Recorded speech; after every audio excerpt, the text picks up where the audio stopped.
Hello दोस्तों SSC CGL के previous years में पूछे गए क्वेश्चंस हम लगातार आपके साथ डिस्कस कर रहे हैं। यहाँ से देखो आपको डेफिनेटली हेल्प मिलेगी आपके आने वाले एग्जाम्स में, चाहे वो एसएससी सीजीएल का ही एग्ज़ाम हो, चाहे वो एसएससी सीएचएसएल का एग्ज़ाम हो या एसएससी जीडी का एग्ज़ाम हो। हर एग्ज़ाम में यहाँ से आपको हेल्प मिलेगी। तो ये जो क्वेश्चंस हैं ये 2020 का जो एग्ज़ाम है उसमें पूछे गए हैं। 4 पार्ट हमने कर लिए हैं, आज का ये हमारा 5th पार्ट रहेगा। स्टार्ट करते हैं क्वेश्चन नंबर फर्स्ट से। इसमें बोला है A B and C can individually complete a piece of work in 24 days, 15 days and 12 days respectively. B and C started the work and worked for 3 days and left. The number of days required by A alone to complete the remaining work. अब देखो A काम को 24 days में कर सकता है, B जो है अकेला उस काम को 15 डेज में कर सकता है और सी जो है अकेला उसी काम को 12 डेज में कर सकता है। यहाँ से हमें टोटल वर्क निकालना होता है। वो कैसे निकालते हैं, इन तीनों का एलसीएम लेते हैं। तो 24, 15 और 12 का एलसीएम कितना आएगा, 120 आएगा। आगे हमें एफिशिएंसी निकालनी होती है ए बी और सी की अलग अलग। तो अगर ए की एफिशिएंसी हमें निकालनी है तो कैसे निकलेगी, देखो एफिशिएंसी का फॉर्मूला होता है total work divide by number of days. तो अगर ए की एफिशिएंसी निकालनी है तो टोटल वर्क तो 120 ही रहेगा, डिवाइड बाय ए जो है वो 24 डेज ले रहा है, तो 120 डिवाइड बाय 24 तो 5 आ जाएगा एफिशिएंसी ए की। इसका मतलब ए जो है एक दिन में 5 काम कर सकता है। इसी तरह से अगर बी की एफिशिएंसी आपको निकालनी है तो वो कितनी आएगी, 120 डिवाइड बाय 15, तो 8 जो है एफिशिएंसी बी की आ जाएगी। और सी की एफिशिएंसी 120 डिवाइड बाय 12, तो 10 एफिशिएंसी जो है वो सी की आ जाएगी। आगे बोला है बी और सी ने काम को करना शुरू किया, 3 दिन तक उन्होंने काम किया और उसके बाद वो काम छोड़ के चले गए। अब देखो बी एक दिन में 8 काम कर सकता है, सी एक दिन में 10 काम कर सकता है। तो दोनों मिलके एक दिन में कितना काम करेंगे, 8 + 10 18 काम करेंगे ना दोनों मिलके एक दिन में। और 3 दिन तक उन्होंने काम किया मिलके, तो एक दिन में अगर वो 18 काम कर सकते हैं तो 3 डेज में कितना काम करेंगे वो, 18 गुना 3 54, तो 54 काम वो कर लेंगे 3 दिन में, उसके बाद वो काम छोड़ के चले गए। अब देखो टोटल वर्क था हमारे पास 120, 120 में से 54 जो है वो कर लिया बी और सी ने, तो बचा कितना, रिमेनिंग वर्क क्या हुआ, आर डब्ल्यू मतलब रिमेनिंग वर्क, वो कितना होगा 120 माइनस 54, तो कितना बचेगा ये 66, तो 66 काम बच गया। तो आपको बताना है जो काम बचा उसको ए जो है कितने दिन में पूरा कर लेगा। ठीक है, तो नंबर ऑफ डेज आपको निकालने हैं taken by A to complete the remaining work. अब देखो रिमेनिंग वर्क है आपके पास 66 divide by efficiency of A की एफिशिएंसी 5 है, तो कितने दिन लेगा ए बचे हुए काम को ख़त्म करने में, 66/5 डेज। इसको अगर मिक्स फ्रैक्शन में आपको चेंज करना है तो ये आएगा 13 एंड 1/5, तो इतने डेज जो है वो ए लेगा बचे हुए काम को ख़त्म करने में। क्वेश्चन नंबर फर्स्ट का ऑप्शन डी जो है वो सही हो जाएगा। क्वेश्चन नंबर सेकंड में बोला है if A lies in the first quadrant and 6 tan a is equal to 5, then the value of 8 sin a minus 4 cos a divide by cos a plus 2 sin a। अब देखो 6 tan a जो है आपको दे रखा है 5 के equal, तो यहाँ से आप tan a की वैल्यू निकाल सकते हो। 6 जो है उसको ले जाओगे आप राइट साइड में तो आ जाएगा 5/6। टैन का फॉर्मूला क्या होता है, तो टैन इक्वल होता है आपका साइन अपॉन कोस, तो टैन ए किसके इक्वल हो जाएगा, साइन ए अपॉन कोस ए, तो साइन ए अपॉन कोस ए जो है वो किसके इक्वल हो गया, 5/6 के। तो साइन ए जो है वो 5 को रिप्रेजेंट कर रहा है और कोस ए जो है वो 6 को रिप्रेजेंट कर रहा है। अब आप वैल्यू निकाल सकते हो, किसकी वैल्यू निकालनी है, 8 साइन ए माइनस 4 कोस ए, ये तो आपका न्यूमिनेटर है, 8 साइन ए माइनस 4 कोस ए, ये न्यूमिनेटर है। और डिनोमिनेटर में क्या है, डिनोमिनेटर में है कोस ए प्लस 2 साइन ए, तो कोस ए प्लस 2 साइन ए, तो यहाँ वैल्यूज पुट कर दो आप, 8 इंटू साइन ए किसको रिप्रेजेंट कर रहा है 5 को, तो साइन ए की जगह आ जाएगा आपका 5 माइनस 4 इंटू कोस ए कितना है 6 है, तो कोस ए की जगह 6 लिख दो। डिनोमिनेटर में भी कोस ए की जगह 6 आ जाएगा प्लस 2 इंटू साइन ए की जगह आ जाएगा 5। ठीक है, इसको सोल्व कर लो। 8 5 the 40 minus 4 6 the 24 upon 6 plus 10 जो है वो डिनोमिनेटर में आ जाएगा। न्यूमिनेटर क्या बना 40 माइनस 24, तो ये 16 आ गया, डिनोमिनेटर में भी 16 आ गया, तो आपके पास 1 आ जाएगा आंसर। तो क्वेश्चन नंबर 12 का क्वेश्चन नंबर सेकंड का सॉरी ऑप्शन ए जो है वो सही हो जाएगा। क्वेश्चन नंबर थर्ड में बोला है if x minus y is equal to 4 and x y is equal to 45 then the value of x cube minus y cube is. अब देखो सेम ही तरह का क्वेश्चन हमने पिछले कल भी किया था, वो हमने फॉर्मूले की हेल्प से किया था। इस क्वेश्चन को आप डायरेक्ट भी कर सकते हो। कैसे, देखो दो नंबर कौन से हैं जिनको माइनस करने पे 4 आ जाए और मल्टीप्लाई करने पे 45 आ जाए, तो कौन से दो नंबर हैं वो, तो देखो 9 और 5, 9 माइनस 5 करोगे तो 4 आ जाएगा और 9 इंटू 5 करोगे तो 45 आ जाएगा। तो इसका मतलब x आपको 9 मिल गया और y आपको 5 मिल गया। जब x और y की वैल्यू आपको मिल गई तो आप x cube minus y cube निकाल सकते हो। एक्स क्यूब मतलब 9 का क्यूब, 9 का क्यूब कितना होता है 729, माइनस बाई क्यूब मतलब 5 का क्यूब, तो 5 का क्यूब 125 हो गया। तो 729 माइनस 125 कितना आ जाएगा, ये 9 में से 5 गया तो 4 आ गया, 2 में से 2 गया तो 0 और 7 में से 1 गया 6, तो 604 आपका आंसर आ जाएगा। क्वेश्चन नंबर थर्ड का ऑप्शन ए जो है वो सही हो जाएगा। क्वेश्चन नंबर 4 में बोला है the radius of circular garden is 42 meter, the distance in meter covered by running 8 rounds around it is. अब देखो एक सर्कुलर गार्डन है जिसका रेडियस जो है वो 42 मीटर है, तो आपको बताना है अगर उसके 8 राउंड्स लगाने हैं तो कितना डिस्टेंस जो है वो कवर होगा।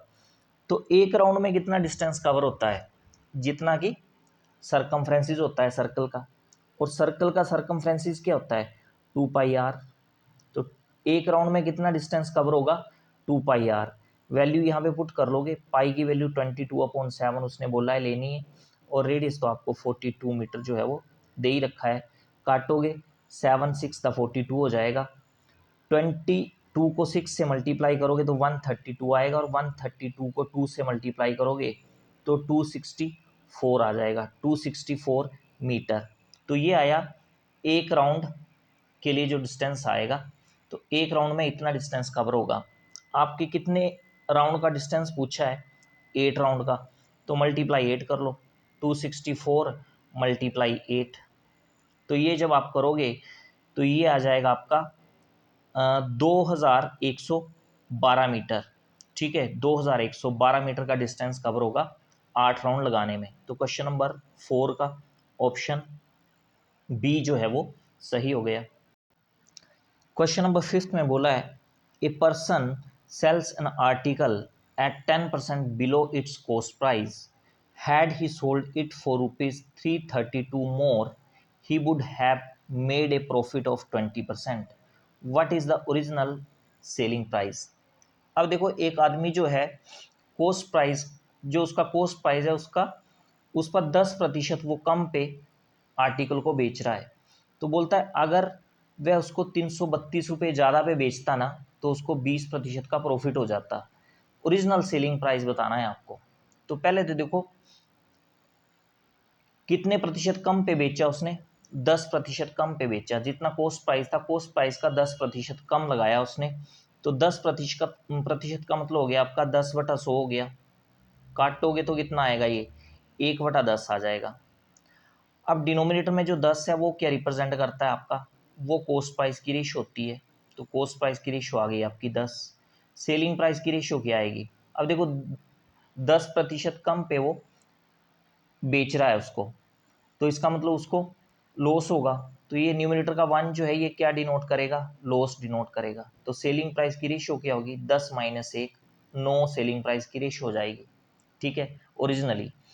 और उसके बाद अगर बोलता है वो 332 रुपये ज़्यादा पे बेचता तो उसको 20% का प्रॉफिट हो जाना था। तो प्रॉफिट हो रहा है अब उसको 20% का। तो 20% का मतलब आ गया आपका 20/100, काटोगे तो यहाँ से 1/5 आ जाएगा। ठीक है, अब 5 फिर से क्या होगा, ये कॉस्ट प्राइस की रेशो, कॉस्ट प्राइस की रेशो 5 आ गई। अब प्रॉफिट हो रहा है क्योंकि यहाँ पे, तो सेलिंग प्राइस की रेशो क्या बनेगी, 5 + 1 6 जो है वो सेलिंग प्राइस की रेशो आ जाएगी। अब देखो कॉस्ट प्राइस ऊपर आपका 10 है रेशो में, और यहाँ आपका कितना आ गया, नीचे 5 आ गया। तो कॉस्ट प्राइस की रेशो दोनों जगह सेम होनी चाहिए क्योंकि कॉस्ट प्राइस सेम रहता है। तो यहाँ आपको 2 से मल्टीप्लाई करना पड़ेगा, कॉस्ट प्राइस की रेशो 10 करनी पड़ेगी। तो अगर कॉस्ट प्राइस की रेशो को आपने 2 से मल्टीप्लाई किया है तो सेलिंग प्राइस की रेशो को भी 2 से मल्टीप्लाई करना पड़ेगा। तो कॉस्ट प्राइस की नई रेशो जो है वो 10 बन गई, और सेलिंग प्राइस की जो नई रेशो है वो 12 बन गई। तो देखो कॉस्ट प्राइस की रेशो सेम होगी। अब सेलिंग प्राइस की अगर बात करें तो सेलिंग प्राइस की रेशो जो थी ओरिजिनली वो 9 थी, और बाद में कितनी होगी, 12 हो गई। तो ये कितनी बढ़ गई रेशो में, 3 बढ़ गई। किसके कारण बढ़ी ये, जब सेलिंग प्राइस जो है 332 रुपये ज़्यादा लगाया। तो रेशो में सेलिंग प्राइस 3 बढ़ाया, और क्वेश्चन में कितना बढ़ाया हुआ उसने, 332। तो इसका मतलब ये जो 3 रेशो है वो किसके इक्वल होगा फिर, 332 रुपये के। एक रेशो की वैल्यू यहाँ पे निकाल लो आप, तो कितनी आएगी, 332 डिवाइड बाय 3 रुपये। तो ये एक रेशो की वैल्यू आ जाएगी। आपको क्या निकालना है, ओरिजिनल सेलिंग प्राइस निकालना है। देखो ओरिजिनल सेलिंग प्राइस की रेशो कितनी है, 9 है। तो 9 रेशो की वैल्यू आपको निकालनी है। तो 9 रेशो की वैल्यू कितनी आ जाएगी, 332 डिवाइड बाई 3 गुना 9। ठीक है, तो 3 से ये 9 कटेगा तो यहाँ 3 आएगा, और 332 को 3 से मल्टीप्लाई करोगे तो कितना आ जाएगा, ये 996 आ जाएगा आपका। ठीक है, तो ओरिजिनल सेलिंग प्राइस जो होगा वो 996 होगा। क्वेश्चन नंबर 5 का ऑप्शन सी जो है वो सही हो जाएगा। क्वेश्चन नंबर 6 में बोला है A B and C are 3 points on a circle such that the angles subtended by the कोड A B and A C at the centre O are 110 degree and 130 degree respectively, then the value of angle B A C is. देखो सबसे पहले तो इसकी diagram हमें यहाँ पे बनानी पड़ेगी। तो ये मैंने एक सर्कल ले लिया जिसका सेंटर की मैंने सेंटर आपको दिया ही हुआ, ओ सेंटर है इस सर्कल का। अब ए बी और सी 3 पॉइंट्स हैं सर्कल पे, और ए बी जो है वो कोड है, ए सी भी कोड है। तो ये मैंने ले लिया ए बी कोड। ठीक है, और ये जो ए बी कोड है, बोला ये सेंटर के साथ जो है वो कितना एंगल बना रहा है, 110 डिग्री का एंगल बना रहा है। ये तो एक बात हो गई आपकी। ठीक है, अब देखो आगे की फिगर बनाने से पहले यहाँ पे देखो ये ए बी ओ जो है वो क्या है, एक ट्राइंगल है। ठीक है, और ओ ए क्या है, रेडियस है सर्कल का। ओ बी भी क्या है, सर्कल का रेडियस है। तो इसका मतलब ये ट्राइंगल ए बी ओ जो है, इसकी दो साइड्स ओ ए और ओ बी ये क्या होंगी, इक्वल होंगी, क्योंकि दोनों रेडियस हैं ये। तो आपने एक कॉन्सेप्ट पढ़ा है कि angle opposite to equal sides are equal. Equal sides के अपोजिट वाले एंगल्स क्या होते हैं, इक्वल होते हैं। तो लाइन ओ बी के अपोजिट वाला एंगल ये है ए, और लाइन ओ ए के अपोजिट वाला एंगल ये है बी। तो ये दोनों भी क्या होंगे, इक्वल ही होंगे। ठीक है, तो ये एंगल इक्वल है, तो ये मैंने मान लिए एक्स, ये भी एक्स मान लिया, और यहाँ से ये भी एक्स मान लिया। क्लियर है यहाँ तक। अब देखो ट्राइंगल ए बी ओ में हम एक्स की वैल्यू निकाल सकते हैं एंगल सम प्रॉपर्टी का यूज़ करके। तीनों एंगल का सम 180 डिग्री होता है, तो कर लो। 3 एंगल कौन कौन से आ गए, एक्स प्लस एक्स कितना हो गया, ये 2x हो गया, और तीसरा एंगल जो है वो 110 डिग्री का तो है ही है, और इनका सम कितना हो गया, 180 डिग्री। तो यहाँ से x की वैल्यू निकल आएगी आपकी 110 को दूसरी तरफ ले जाओगे 180 माइनस 110 70 डिग्री, और x की वैल्यू कितनी आएगी, 35 डिग्री आ जाएगी x की वैल्यू। एक बात ये होगी।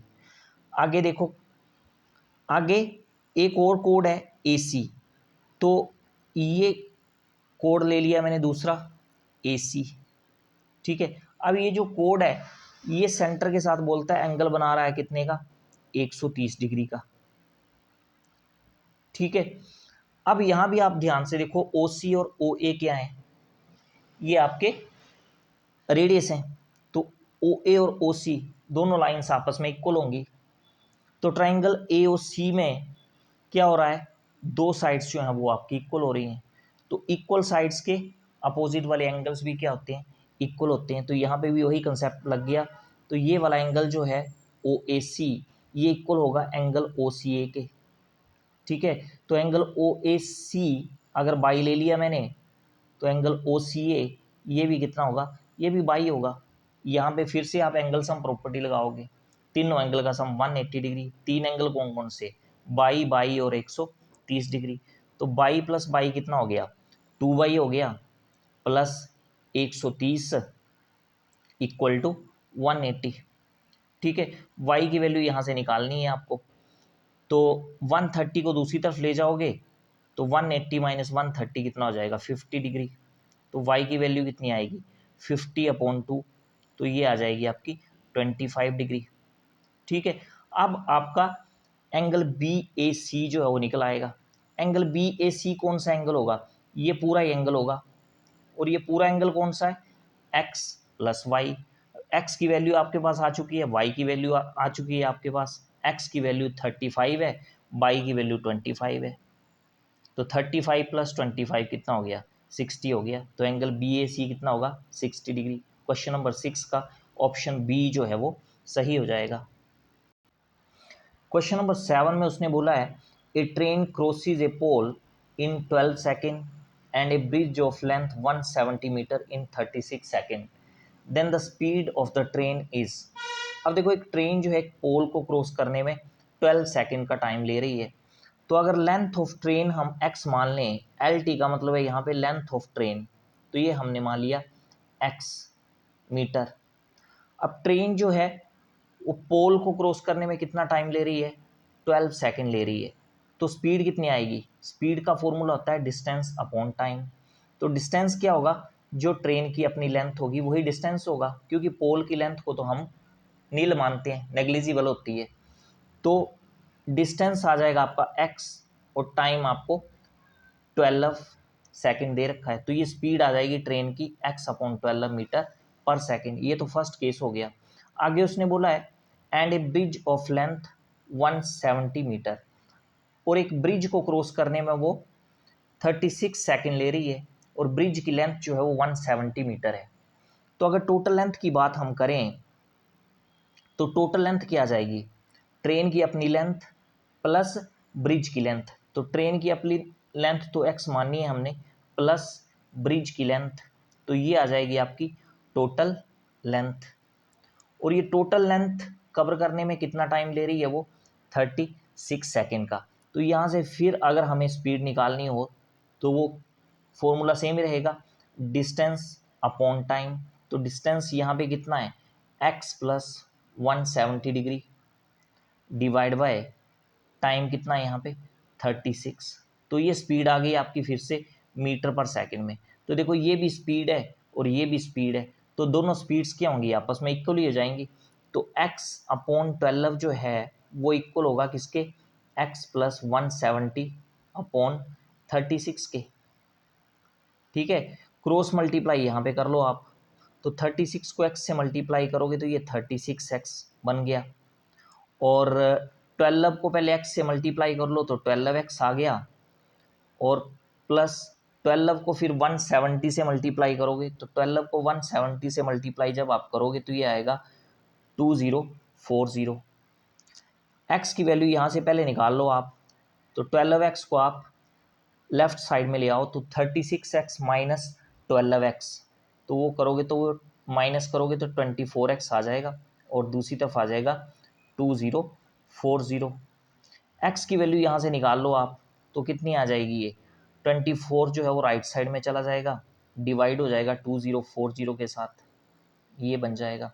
इसको काट लो आप, तो 4 से पहले काट लो आप, 4 6 द 24 हो गया, फिर 4 5 द 20, 4 1 द 4 और 0 लग जाएगी। अब 6 से ये 510 कट जाएगा, देखो 6 8 द 48, 3 बचे बने 30, 6 5 द 30, तो ये आ गया आपका 85 मीटर। तो 85 मीटर क्या है आपके, एक्स की वैल्यू आई आपकी 85 मीटर, और एक्स मानना क्या था आपने, ट्रेन की लेंथ माननी हुई थी। तो ट्रेन की लेंथ आ गई 85 मीटर। आपको ट्रेन की स्पीड निकालनी है, तो ट्रेन की स्पीड क्या है, एक्स अपॉन 12। तो एक्स तो हमने निकाल ही लिया है 85, तो स्पीड जो है आ जाएगी 85 अपॉन 12, पर ये आएगी मीटर पर सेकंड में।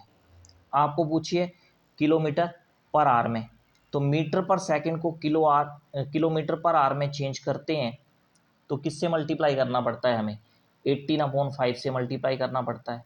तो मीटर पर सेकंड जो है वो चेंज हो जाता है किसमें, किलोमीटर पर आवर में। तो यहाँ से देखो ये 6 से 12 कटेगा तो यहाँ 2 आ जाएगा, और 6 से 18 भी कट जाएगा तो यहाँ 3 आ जाएगा। 85 को आप डायरेक्ट 3 से मल्टीप्लाई कर लो, तो 85 को 3 से मल्टीप्लाई करोगे तो 5 3 15, 5 और 1 बचा, 8 3 20, 4 और 1 25, तो 255 आ जाएगा आपका न्यूमरेटर में। डिनोमिनेटर में 5 2 10, डेसिमल में चेंज करोगे तो ये आएगा 25.5 किलोमीटर पर आवर। तो ये आ जाएगी आपकी स्पीड ट्रेन की। तो क्वेश्चन नंबर 7 का ऑप्शन सी जो है वो सही हो जाएगा। तो ये थे आज के क्वेश्चंस। इसी तरह के क्वेश्चंस देखो लगातार हम आपके साथ डिस्कस करते रहेंगे।